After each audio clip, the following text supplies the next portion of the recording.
Welcome to the Knock On Sports Show. We're going to be talking about high school sports in the Space Coast, breaking down the opening weekend of district play, and looking ahead to this week's slate of games being played on September 27th, 2013.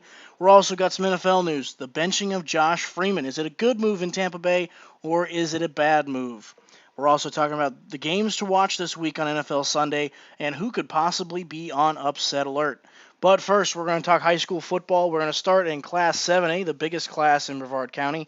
District 12, that features the Viera Hawks, the Melbourne Bulldogs, the O'Galley Commodores, the Sebastian River Sharks, and Martin County.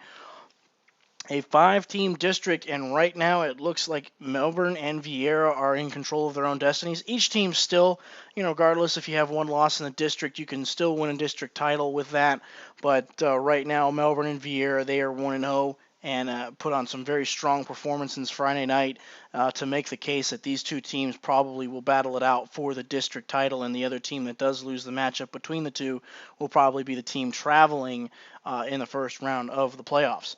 But Viera, let's talk about the Hawks. They've done a phenomenal job. Usually when you talk about the Viera Hawks, you're talking about a rebuilding program still trying to lay its foundation. But this season, they've done a phenomenal job. Head coach Kevin Mays has done a great job. Quarterback Cody Denton.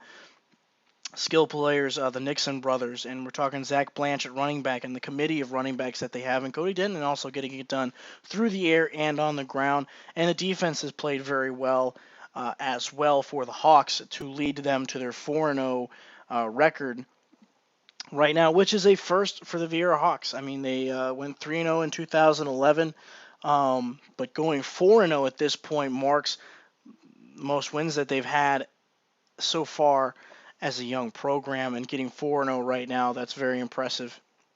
And I don't see them really slowing down at all. I see them, going to be an above 500 ball club this year.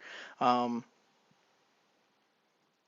Viera Hawks could easily, I think, make a case for possibly winning the district or being the team that goes and travels in the first round of the playoffs. I think the Hawks are probably one of the best teams in the district between Sebastian River, O'Galley, and Martin County.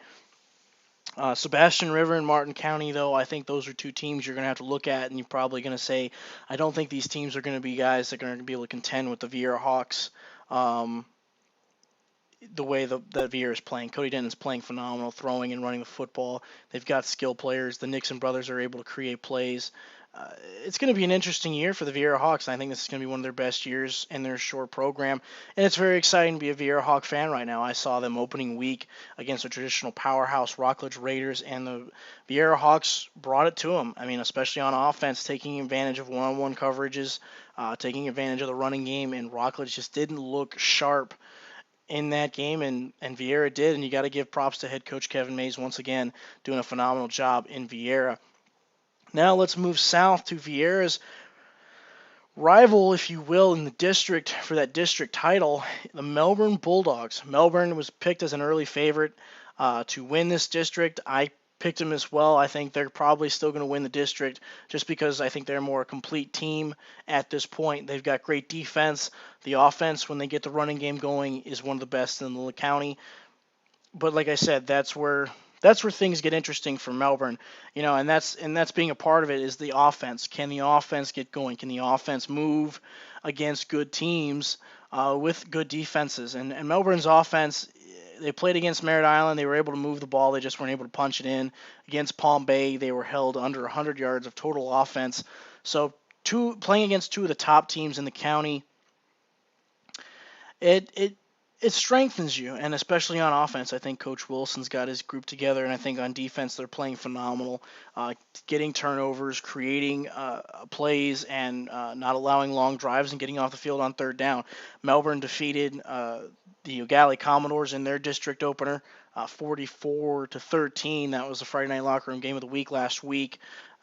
Melbourne was impressive.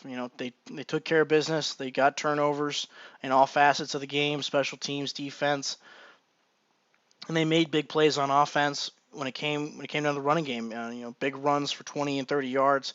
Nothing broken open for a long touchdown run, but you know what? With Melbourne, you're not going to see that a ton. But what you are going to see is methodical drives. So I like Melbourne. Viera, they used to defeated Sebastian River 38-7 last week in their district opener. very impressive fashion. Cody Denton, like we said before, been playing very well, played very well again for the Hawks. The stat line for the Hawks, though, going back to them real quick, Cody Denton rushed 9 times for 27 yards, kind of a running back by committee. Cody Denton threw 6 for 12 for 150 yards.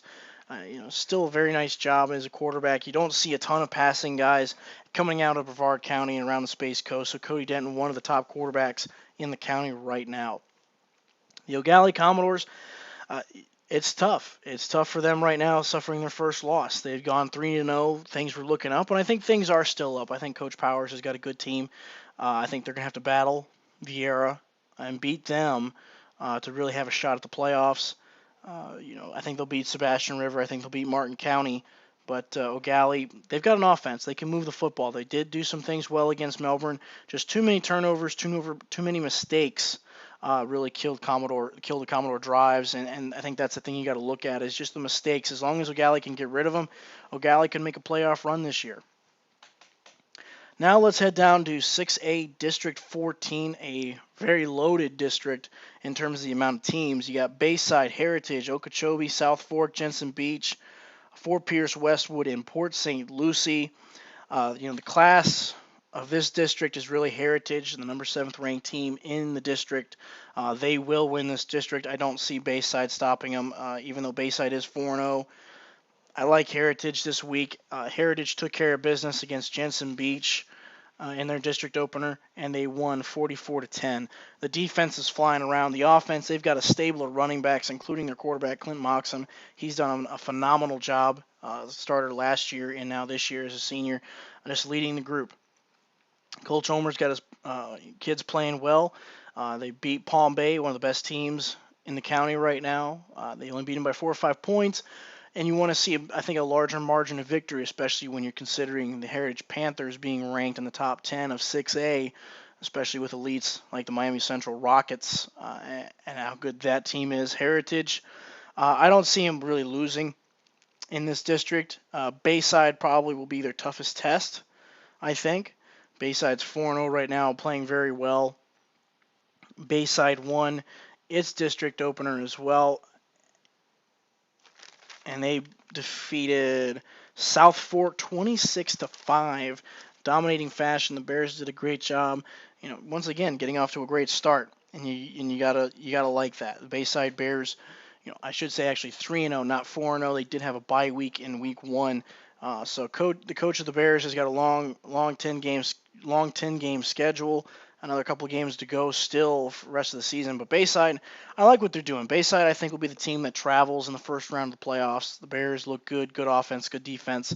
But the rest of the district, Okeechobee 1-3, South Fork 1-3, Jensen Beach 1-3, Fort Pierce Westwood 0-3, Port St. Lucie due to some cancellation, they are 0-2 at the moment. But the rest of the district just does not look strong, and anyone that can really match Heritage. So it looks like Heritage and Bayside will be the teams that make it out of this district and go to the playoffs. I think Heritage will be the team that goes deeper into the playoffs this year just because they're so loaded. And I just like the depth that they have. Their offensive line, they've got some issues in terms of pass blocking. We talked to a few people when they played Palm Bay. They abandoned the passing game. Clint Moxham's got an arm. They can find the receivers. They've got skill position guys. Problem is their offensive line, a fairly new group of guys from last year's group. You're still working out the kinks of the passing game. A lot of sacks on Moxham. I think it was 2 or 3 sacks on the opening drive when they tried to throw the ball. Coach Ulmer abandoned the passing game altogether and just decided to run it. And with the team that they have, why not? They've got a stable of running backs that can do the job right. Josh Gaines, a freshman last year, rushed for 1,000 yards. I think he's on pace to do it again. He had 9 carries for 133 yards Friday night for Heritage, including a 95-yard touchdown run. Josh Gaines is just an electrifying player, and I think he's going to be a guy that we continue to see his name rise as a star in this county. So they've got the playmakers to do it. Heritage, I think, continues to make a deep run. Now we're going to move to Class 5A District 12. You got Satellite, Merritt Island, Palm Bay, Titusville, Astronaut, and Rockledge. Satellite getting their first district win last week against Titusville, against a 3-0 Titusville team. Good job by Coach Disney getting his team back to a 500 record as the team is currently 2-2. Titusville, they're 3-1, but they've got a great offense, and I can think Coach Wayne Lawrence is doing a phenomenal job up there as a first-year head coach, getting the program right, getting the kids to buy in. I think it's going to be very tough for Titusville to get into the playoffs this year, just because this district is so loaded. But I think in Titusville, a 500-plus record would be a very good thing, and I think a right step in rebuilding the program and getting Titusville back into prominence within the county. Merritt Island, the class of this district, they are undefeated. They are ranked in Class 5A. They've done a heck of a job this year, fighting teams, playing very well. They beat New Smyrna, who is a state-ranked team in Week 1. They've played very well against Astronaut, who played very well against Cocoa, was still one of the best teams in the county, and if not the state. So they've had their tests. They haven't had an easy schedule. Merritt Island goes on to play Oviedo this week, another tough team. So Merritt Island, I think, is going to win this district. It's going to be between Palm Bay and Astronaut. I think Rockledge is 0-4 right now. They're not going to make it. Satellite, I like what they're doing, but they just don't have the players to match up with Merritt Island, Palm Bay, or Astronaut. And Titusville, same thing. They just don't have them right now. But you never know. Titusville could shake things up and sneak away a victory from the War Eagles or possibly even the Pirates. Astronaut lost last week to Merritt Island in a thrilling game. 24-21 or 24-20 was the final, and you got to give props to where they're due. I mean, Merritt Island quarterback Nick Smith and the defense and the running game for these guys, they've done a phenomenal job so far this season. Coach McLean's done a great job with his team, and there's not a whole lot you can say bad against the Merritt Island Mustangs. They don't turn the ball over. They play good defense, and they play sound control offense. They run the football, and when they need to, they have the ability to throw it. So like I said, it's between Palm Bay and Astronaut. Astronaut played very well against Cocoa, one of the top teams in the country or in the state. I'm sorry, the Cocoa Tigers. The Astronaut War Eagles were with them all the way through the game. They were even down to the last minute where they had a chance to tie it up, but weren't able to. Lost the game 14-7. And again with Merritt Island, they had the lead, just weren't able to hold on to it.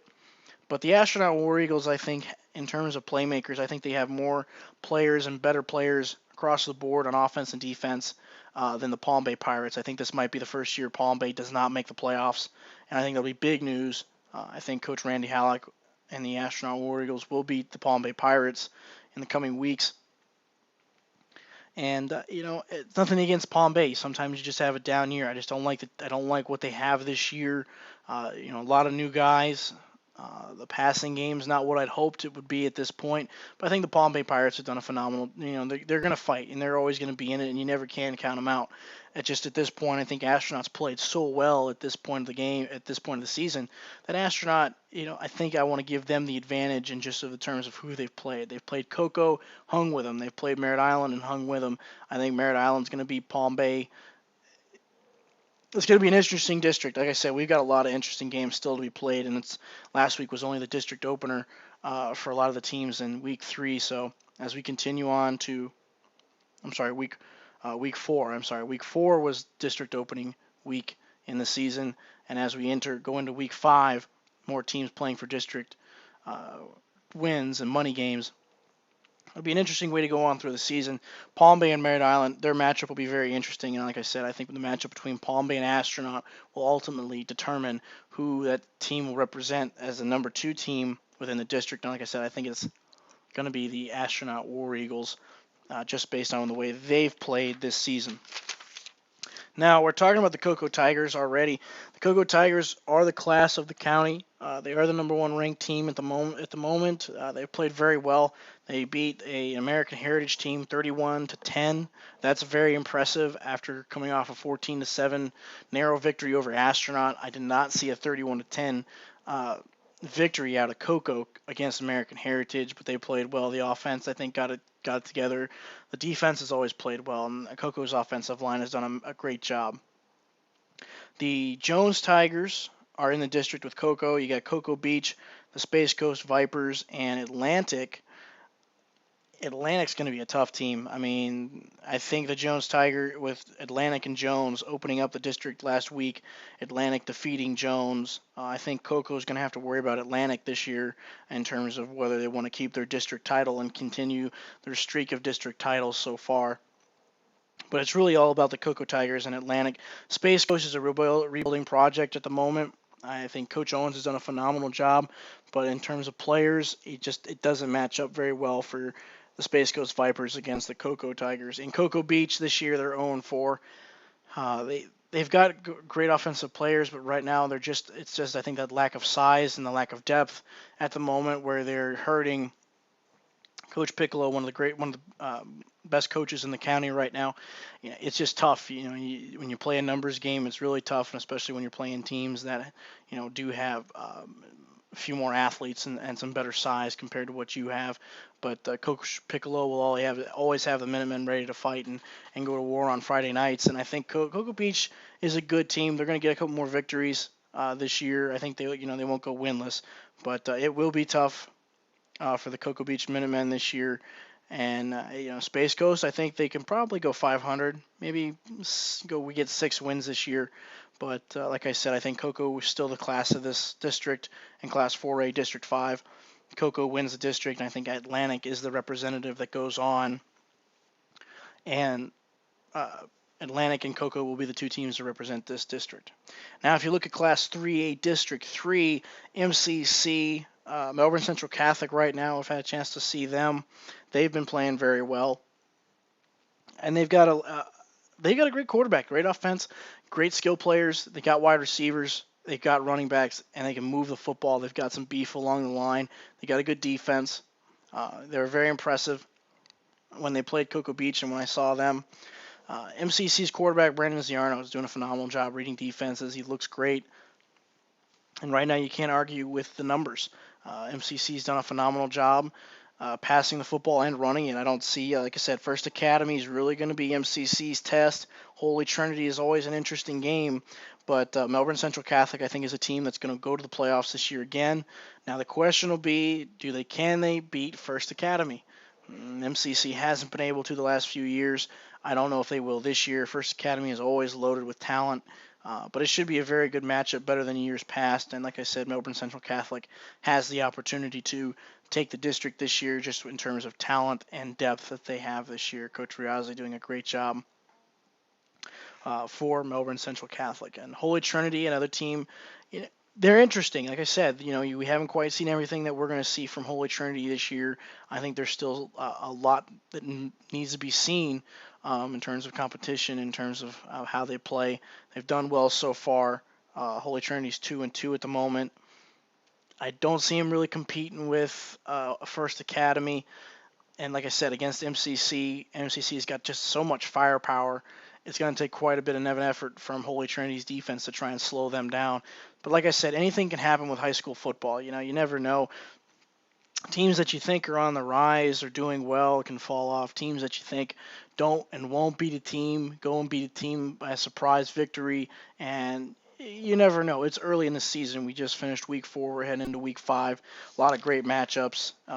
Still, once again, some teams haven't been tested. Some teams have and are better for it. So let's take a look at the schedule for this Friday. Upcoming games. One of the games, the Friday Night Locker Room game of the week that I will be helping call will be the Vieira Hawks at Astronaut. This will probably be the first test the Vieira Hawks have this season, aside from the Rockledge Raiders in week 1. But Vieira's got a tough task ahead of them. Astronauts defense, especially with JT Hassel coming off the edge, they're going to have their work cut out for them. So like I said, Vieira and Astronaut, that'll be an interesting game. That one's going to kick off at 7 p.m. at Astronaut. Very exciting game. Coach Halleck and Coach Mays, two programs going in the right direction. Melbourne plays at Centennial this week. Melbourne tries, as they evened up at 500, they'll try and get a game ahead against Centennial. Sebastian River, they'll play Fort Pierce Central this week. And O'Galley will take on Satellite. I like O'Galley this week against Satellite. O'Galley's got a lot of offensive firepower, and I think they'll be able to move the ball against the Scorpions. Bayside's going to be at Fort Pierce Westwood this week. Heritage will be at home against Okeechobee. Okeechobee making a very long drive up. That's always going to be a factor for a team. That's a good hour and a half, 2 hour drive from Okeechobee. So those players are going to have to stretch and get everything worked out. And Heritage has just got too much firepower still, even if it wasn't that long a drive.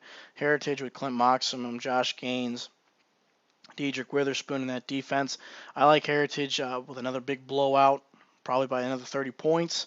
So Heritage will go 5-0 on the season. I expect Bayside to go 4-0. I think they'll beat Fort Pierce Westwood. We'll move down to Class 5A. Like I talked about, Satellite takes on O'Galley. Merritt Island takes on Oviedo this week. Palm Bay will be at home against Treasure Coast, one of the better teams in the state as well. Palm Bay is going to have their hands full with that one. Treasure Coast beat them last year in an overtime victory. Great game between Palm Bay and Treasure Coast. I would expect the same again. It won't go to overtime, though. I do expect Treasure Coast to pull it out in the fourth quarter, probably around a score of 21-10 against Palm Bay. Titusville plays at Mantanza this week. I expect Titusville. I think they're going to have their hands full, but I think Titusville's got another opportunity to get a victory this week. I think they can go 4-1. Titusville's got the offense. The question will be is whether that defense can hold up. And like we talked about, Astronauts going to be taking on Vieira, and Rockledge has their hands full this week as well. They're 0-4, trying to avoid an 0-5 start. So, be an interesting week for the Raiders as Week 5 continues. Then, Cocoa Beach will be at Holy Trinity. Coco's got a game this week as well. Cocoa faces another tough task ahead of them, but I expect, as usual, for them to get the W. I believe they have Space Coast this week. Yeah, they have Space Coast. Cocoa at Space Coast this week should be another interesting game. No, I'm sorry, Cocoa Beach and Cocoa this week. That should be an interesting game. As always, the rivalry between the two Cocos. Cocoa Beach still trying to get their first win. I'm sure Coach Piccolo would love to get a W against head coach John Wilkinson, but I do expect the Cocoa Tigers to come out on top. And MCC will be playing Father Lopez this week. And like we said, and MCCs will take on Father Lopez this week. MCC should win that one and continue their undefeated season so far, and they'll go 4-0. So like I said, that's high school's football around the Space Coast. Like I said, you can hear Vieira at Astronaut. That is the Friday night locker room game of the week. That one will be at Astronaut. Kickoff time will be 7 o'clock. That one will be on the radio. 89.3 in North Brevard, 90.3 in South Brevard, 90.3 in South Brevard. So like I said, an exciting game this week between two teams, the up-and-coming Vieira Hawks, and always the steady program handed by Randy Halleck, Astronaut War Eagles. Astronauts always been a good team and should be a great matchup this week. So as we move from high school football around the Space Coast, let's leapfrog to the NFL, where this morning actually, the Tampa Bay Buccaneers released the information that Josh Freeman is now being benched for rookie quarterback Mike Glennon. The Tampa Bay Buccaneers are 0-3 right now, have not played particularly well on offense, especially from the quarterback position in terms of passing the ball. It just hasn't been very efficient. Freeman, in his first game, threw for 210. Against the Saints, he only threw for 125 yards. And against the Patriots, he only threw for 236 yards. Almost 75 of those yards coming against New England in garbage time when New England pretty much had the game sealed up for the W. Freeman's numbers have just been atrocious. So there is reason behind the benching. Overall numbers so far this season, 43 completions on 94 attempts, 45.7 completion percentage, 571 yards, and 2 touchdowns and 3 interceptions. Freeman, it's been a question mark all season long. Freeman has just been... so far this season hasn't looked impressive at all. Preseason didn't look good. Didn't get a chance to go any of the training camp practices, but it seemed as though things were looking up, and that Freeman was primed to have a good year. I just don't know what happened here. I mean, Josh Freeman, 2010, 25 touchdowns, 6 interceptions. They had the running game going. They had things going well.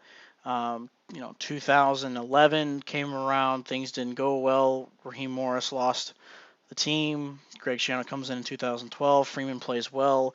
And then the final 5, 6 games, he just looks completely terrible.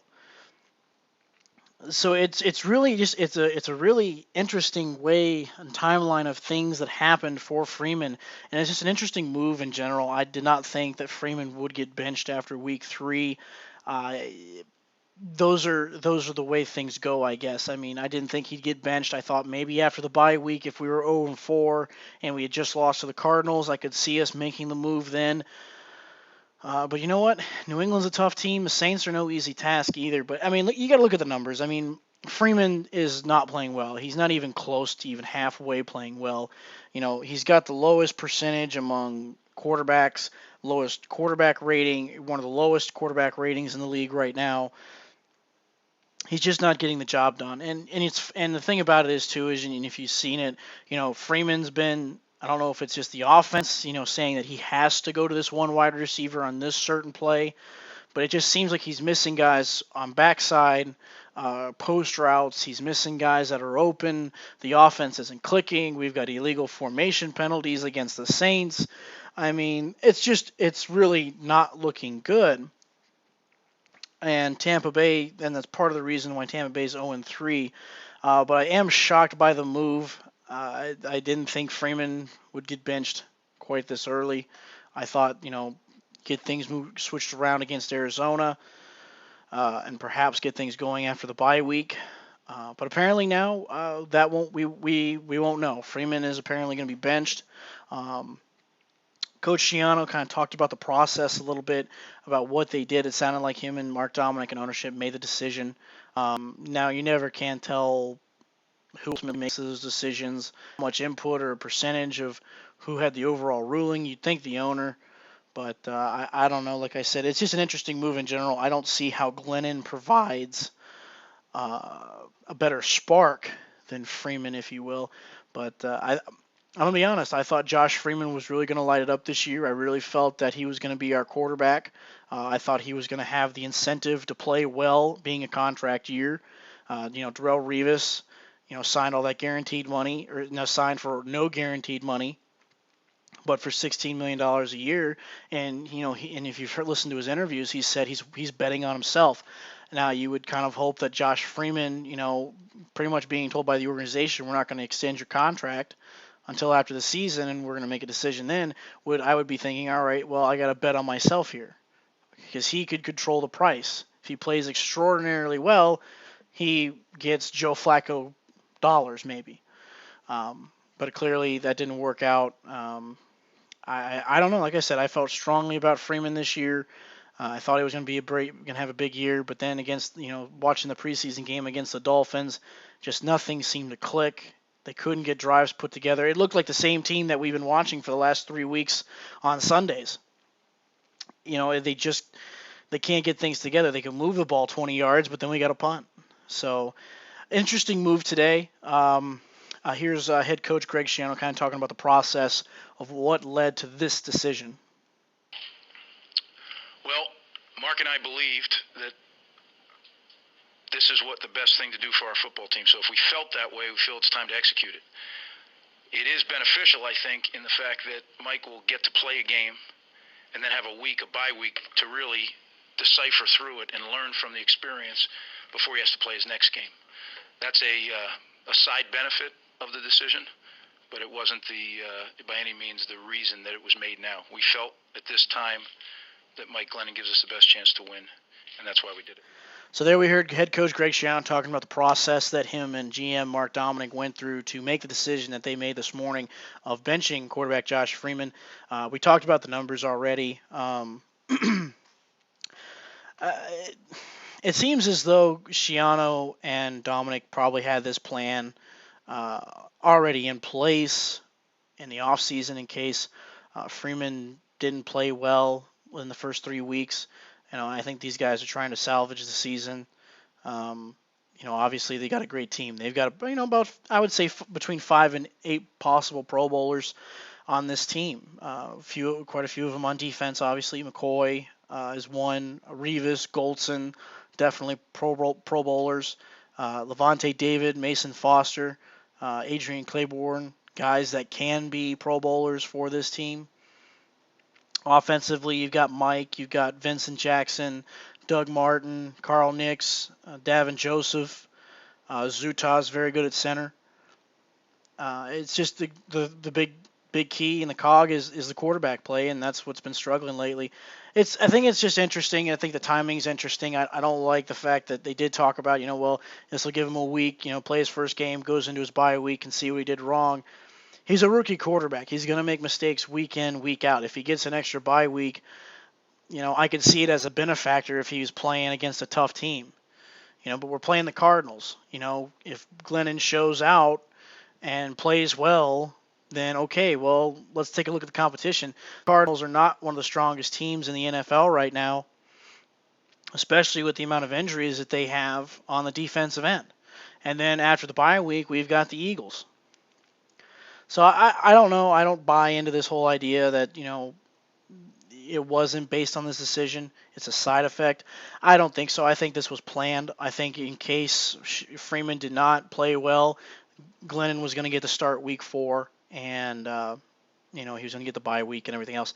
So it's interesting. Now, whether or not they stick with Glennon if he struggles, head coach Greg Schiano was asked that question. I thought this was an interesting comment. Mike's our starting quarterback from this point forward. We're moving forward, and Mike's our quarterback, and that's the plan, and we're going, and that's how we're going. And Coach Schiano pretty much shut the door on a possible return for Freeman.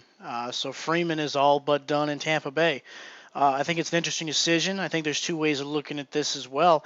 What happens if Glennon does not play well? I mean, who are we going to put in? Dan Orlovsky? I don't think Dan's going to win us a bunch of games. I'm not sold on Glennon being the guy for quarterback and being our future. And I'm not really sold on next year's draft class of quarterback. I'm not really sold on him. But, we'll get into that in a second. But still, Glennon in the preseason, 33 of 70, 47.1% completion percentage, 3 touchdowns, 3 picks. Numbers identical almost in a way to what we've got in Freeman. And the guys drew similar comparisons to each other. Big arm, big guys.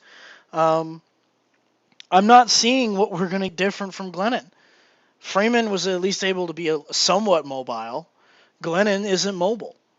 And our pass protection has not been strong. We've got Nix back, but my question still remains at right tackle, and depending on what day Donald Penn decides to play or not, what kind of guy we get from him, I'm just not sold on our offensive line being able to protect week in, week out consistently and not, allowing 2 to 3 sacks.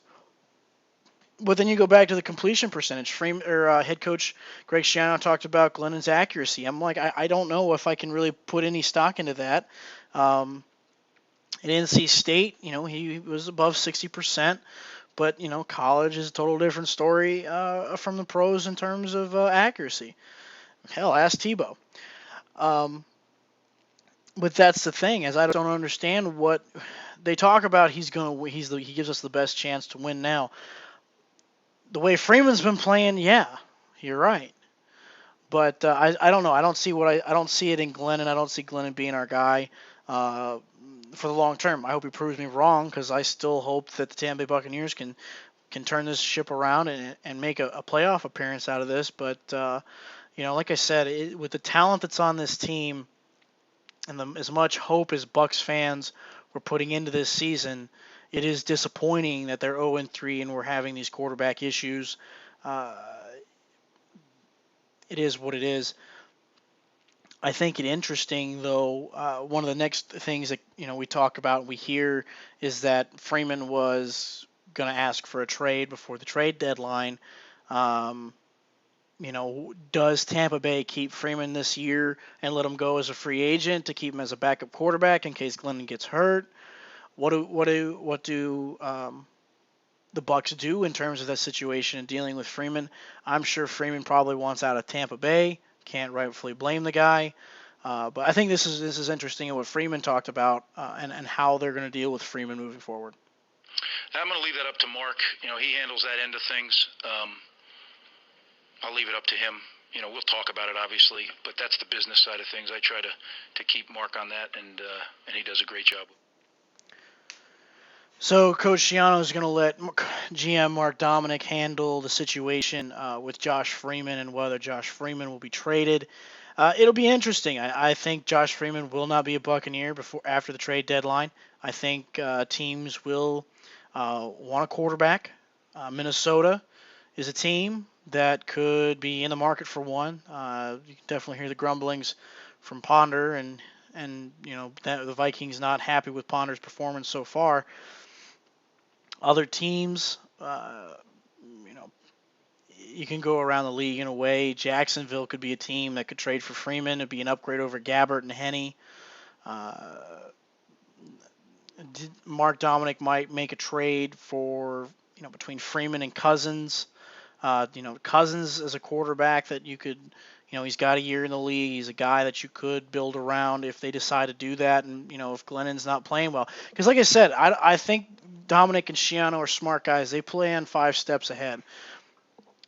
If Dominic's been able to wheel and deal, and get things done in terms of personnel for Tampa Bay, and I wouldn't be surprised by this move at all if perhaps things still continue to struggle in Washington. Tampa Bay, Dominic could make a trade for Cousins. Send Freeman over there. Coach Morris is still in Washington. Morris could possibly vie for the Redskins to go get Freeman, and maybe get away from the Cousins starting rumors about replacing RG3 with Kirk Cousins. Cousins could come down here if Glennon doesn't play well for 4 games. Then you can throw in Cousins and let those 2 guys kind of figure it out and go from there. That could be a plan that's made. Like I said, Glennon could be a guy that if we don't like what we see in 4 weeks, the Bucs could make a trade for Cousins, and Coach Schiano and Dominic could let Cousins play it out for the rest of the year and see if he's a franchise type of guy. Or we can take a look in the draft next year if Glennon doesn't prove to be the guy. I'm not really too happy about next year's quarterback class. I really don't see a Andrew Luck type of player next year. You've got the exciting Teddy Bridgewater, Taj Boyd, the kid from Oregon, Johnny Manziel. I don't know. Like I said, I'm not exactly thrilled about the quarterback class. A lot of mobile, dual threat quarterbacks in this class. I don't like Teddy Bridgewater just because of the competition he's played. He is a good starter. He is a good football player. Don't get me wrong. I'm just hesitant with, just the level of competition he's played. He's tearing it up against, teams in the American Conference that aren't very good. Like the University of South Florida Bulls, teams like that. So, I'm kind of hesitant with Bridgewater. Taj Boyd, he's kind of a quarterback that needs the read option in ways. He can sling it around, but still, I don't know if he would fit our system ideally. Manziel, he brings a lot of baggage with him, so I don't know if that's something Coach Schiano would want to bring on. The kid from Oregon's mobile, definitely can sling it around. I like him out of the 4 if you want to go that far. Aaron Murray's another guy. Like I said, we don't know which quarterbacks are going to be top first-round talents. You never know until the combines, or pro days, and all that kind of stuff, because guys could slide up and down boards. And, like Geno Smith last year, week 3 of the college football season, looking automatically like the number 1 pick at quarterback, and then he doesn't get picked until the 2nd round when the draft actually comes around. So anything can happen between now and then, but Tampa Bay is in a position to win now and to draft another quarterback. It just does not seem ideally unless they can possibly trade for Kirk Cousins, or maybe get Matt Castle from the Vikings if they do a trade. Options are there. I've heard some Bucs fans say, "Hey, let's see what Tebow's got." I'm all on board if Glennon does not play well, saying, hey, let's bring Tebow in. Let's see what he can do. So it's going to be interesting to see what Tampa Bay does. They've got a lot of pieces that they're going to have to figure out. Can they do it? I don't think so. I think Tampa Bay is probably going to be in for a another top five selection next year. Just when things were kind of looking like there was going to be hope. Um, I think this year it's going to get ugly. Tampa Bay's not going to look good, and they're going to be picking top five again. Uh, to see what happens. Like I said, you don't know what's going to happen with the season. No team since 98, since the Buffalo Bills started out 0-3, have made the playoffs. So Tampa Bay's still got a shot. You don't know what's going to happen. This NFL season's long, and you don't know what's going to happen. So Tampa Bay's still got a shot. I don't ever say that they don't, but it doesn't look good for Tampa Bay right now with Mike Glennon and as a starting quarterback right now, and even with Josh Freeman, it wasn't looking all that great after 3 games. So kind of moving forward now, what does this say for head coach Greg Schiano and Mark Dominic? What is their position, and does ownership retain both of these guys?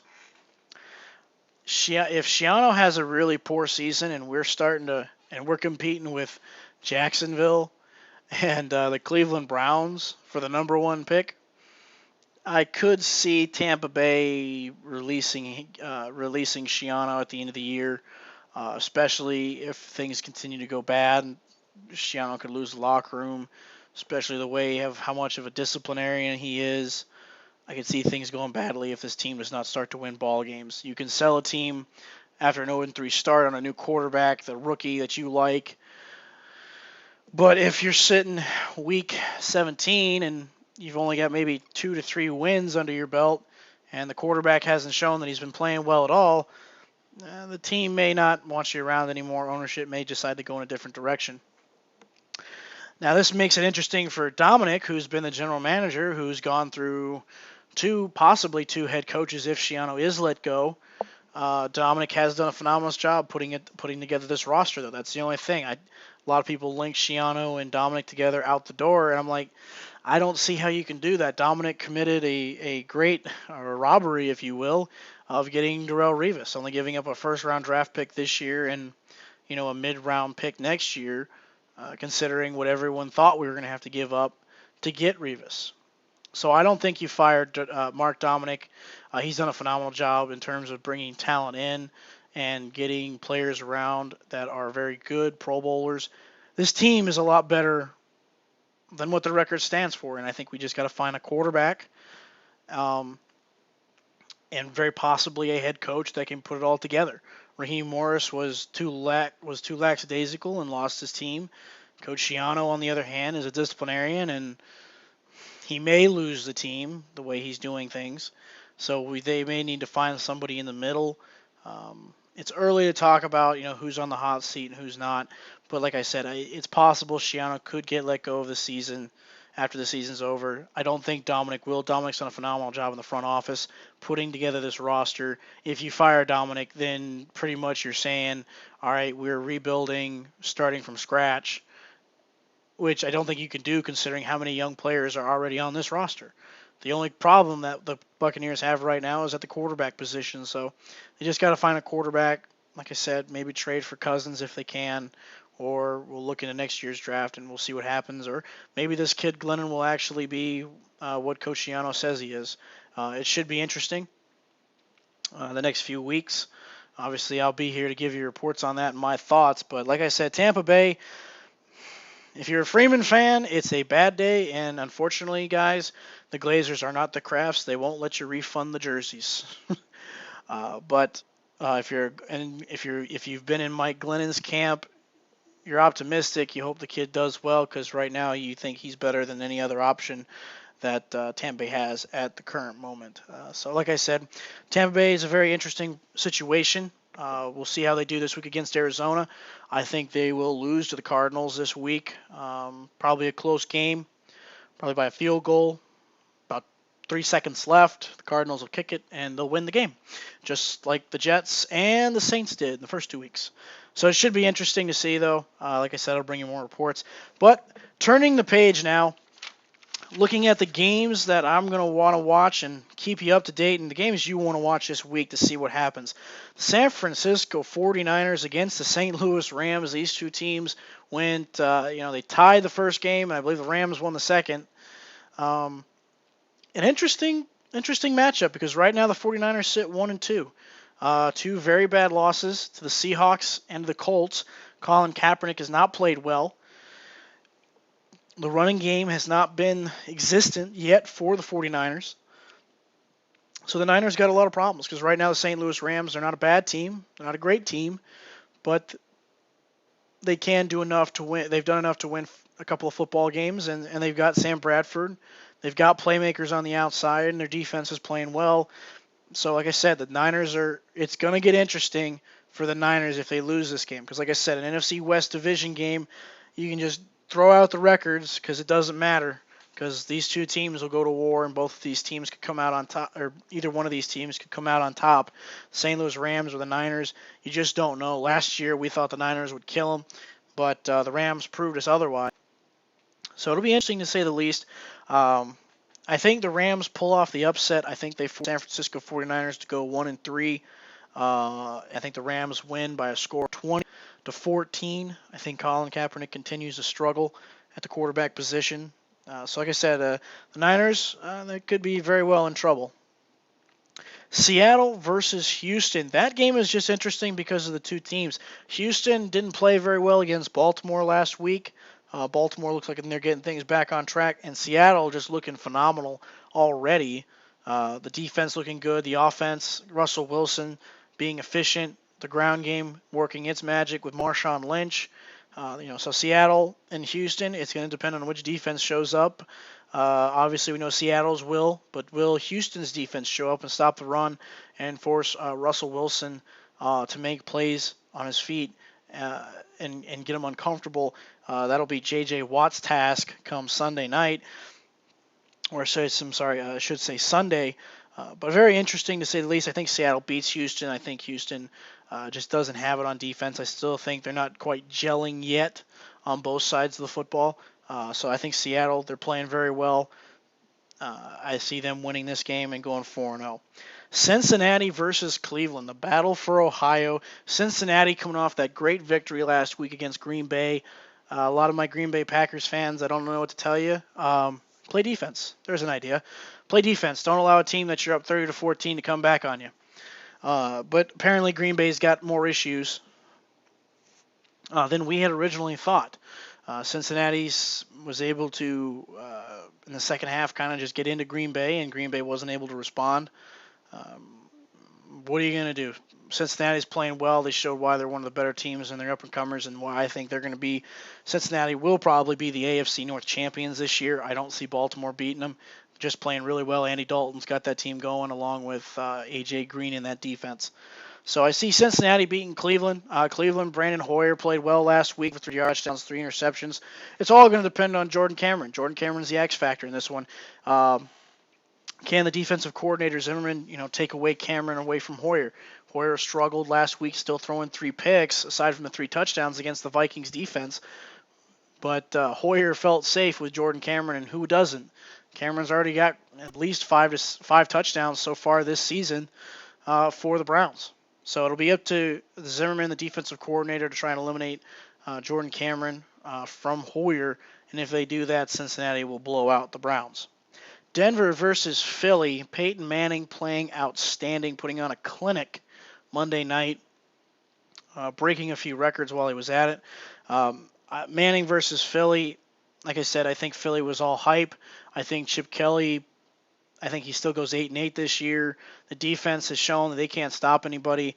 Vic is kind of returning back to the original form of turning the ball over and not making good decisions while he's on the run. So I think Denver will probably beat Philly by at least 14 points.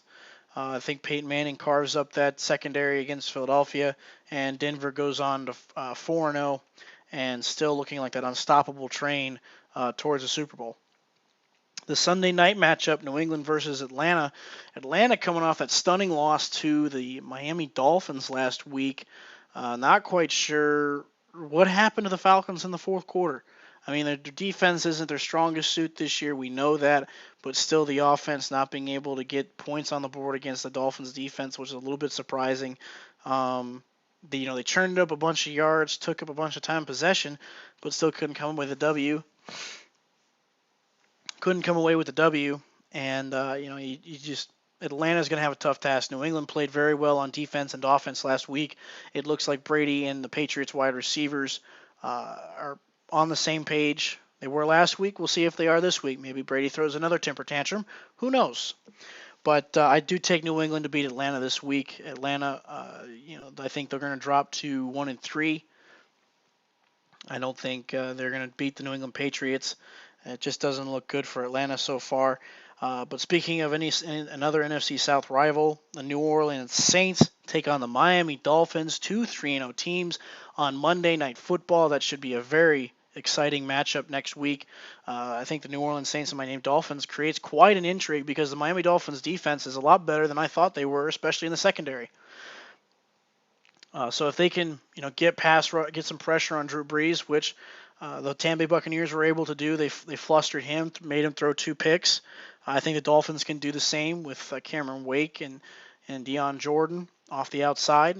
They've got a great front seven to stop the running game. The Saints really haven't shown the ability to run it quite yet. It's all been Brees throwing the football. So I think it'll be an interesting matchup. I mean, the Dolphins' offense looks pretty good. I think they still have some questions at running back on a consistency level. Can Lamar Miller churn out yards on a consistent basis? That remains to be seen, but Ryan Tannehill in the offense looks really good. Brian Hartline doing a phenomenal job at the wide receiver position. You still got the speedster Mike Wallace. The Saints defense is playing very well, though. That's the other thing. You got to look at kind of reverse. The Saints defense is not as bad as I thought they were going to be. They're playing pretty well. The corner position has been playing outstanding. Safeties have been taking care of business, and the pass coverage for the Saints has been better than usual in the past years. So Tannehill and the wide receivers of the Dolphins are going to have their hands full with the secondary of the New Orleans Saints. In this game, I think I'm going to take the Miami Dolphins to beat the New Orleans Saints on Monday Night Football. I think the Dolphins will go to 4-0. I think Tannehill still finds a way with Brian Hartline and Mike Wallace. I think they are able to do enough on the ground to keep New Orleans guessing. But with that defense for Miami, I think they frustrate Drew Brees. The offense isn't quite clicking the way we're usually used to seeing a New Orleans Saints offense click. But like I said, I think Miami pulls the upset. Miami goes to 4-0. New Orleans drops their first loss, which very easily could be 1-3 after Week 4. Close wins over Atlanta could have gone either way. Another one against Tampa Bay could have gone either way. So New Orleans, fortunate they're 3-0, but I do think they will go. I think they will lose this one on Monday Night Football against the Dolphins. But an exciting matchup to finish off the week. So, guys, that is my podcast. I hope you guys enjoyed it. I'm glad to be back, bringing you the podcast. I will try to be bringing it to you every week. Talking about the major things going on in sports, not just football. We'll be talking about baseball as the pennant races wrap up this week, and we find out who will be playing the one-game playoffs and the series going on and going forth, and which teams get the best chance to make it to the World Series. It looks like the Sox have the most momentum. Between the Sox and the Dodgers, both of those teams look like they have momentum going into the playoffs, but you never know what happens, especially the last couple of years in the Major League Baseball playoffs. It's always about the team who finishes the hottest, and it's always usually been the wild card team that's done the job. So it will be interesting. Next week, we'll try and bring you some more high school football, kind of wrapping up some things going on around the Space Coast. It should be exciting, guys, and I hope you stay tuned. Hope you enjoyed the podcast. Please, if you got questions or comments, please leave them on my Facebook page. You know where to leave them. The Nach on Sports group. You can be accepted on the page. Just try and add, or let me know. I'll add you on there. And like I said, you can always catch my podcast on my YouTube channel. YouTube.anthonynachreiner.com. It's always fun to have people listen, and I really do enjoy it. I really appreciate any critiques that you guys can fill me in on what you guys want to hear, because like I said, I'm bringing you my knock on sports, and I want to know what you guys want to hear and what you want me to talk about as well. So like I said, always bring. It's always nice to have comments and questions if you guys can bring them to the table for me. Also, if you're in the area, please do listen to the Friday Night Locker Room, as this game of the week this week is Vieira versus Astronaut. The game will be on 89.3 in North Brevard and 90 in South Brevard. Very exciting matchup between a 4-0 Vieira Hawks team and a very good Astronaut squad. So like I said, guys, it's been really fun to bring the podcast to you. Hope you guys have a great week and enjoy your football. And if you're on Friday nights, make sure you go support your local high schools. And Saturday and Sunday, sit back on the couch and enjoy some great football. Guys, I'll talk to you next week.